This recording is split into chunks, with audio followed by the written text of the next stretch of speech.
عارف الشخص اللي فاهم في كل حاجة، اللي حرفيا مفيش حاجة بتعدي عليه وإيه اللي هو فاهم فيها.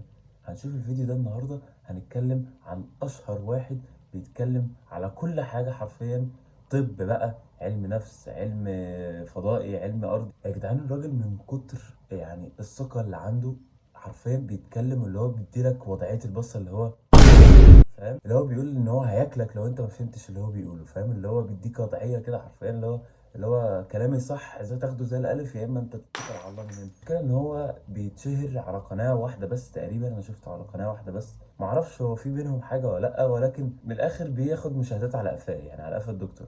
انا مش بسيء للدكتور، بس اهم حاجه عشان تبقوا فاهمين، بس الدكتور بنهزر يعني، ان هو بنشوف المحتوى اللي بيقدمه ونهزر يعني على الكلام اللي هو بيتكلم عليه، مش اكتر من كده، بس عشان محدش يفهم ان احنا بنهاجمه. احنا بنتكلم عادي، بنهزر عادي، ملوش اي علاقه بان انا بهاجمه شخصيا ولا حاجه. الراجل بالعكس بيضحك وراجل باين عليه غلبان يعني، مش شخص شرير يعني. طب خلينا نشوف مع بعض فيديو لسه طالع ترند بقاله فتره كبيره قوي.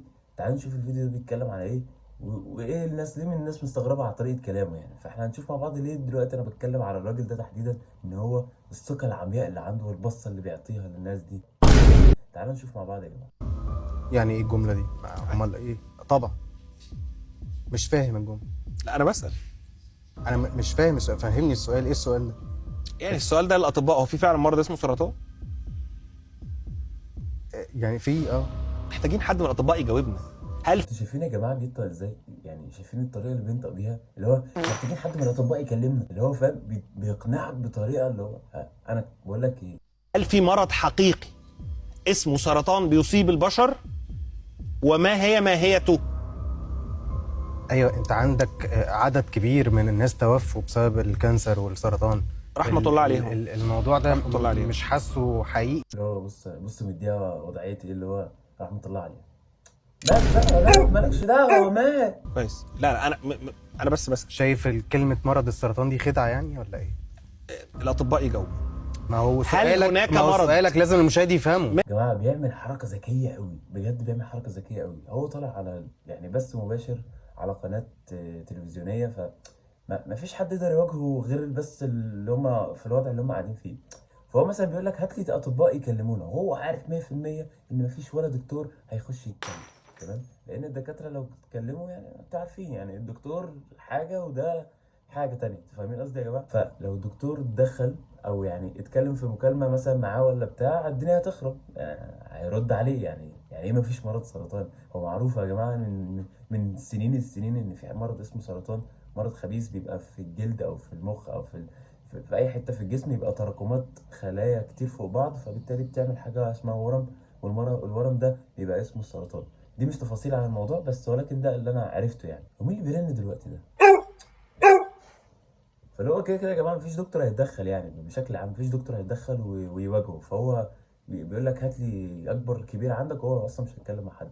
هو بيقول لك ان المرض ده ممكن يتغلب بحاجات تانية، يعني باسلوب تاني. والله دي بصراحه انا يعني ممكن اقول ان هو عنده حق فيها، لان في كذا دكتور اكتشف حل المرض بحاجات بسيطه ومات.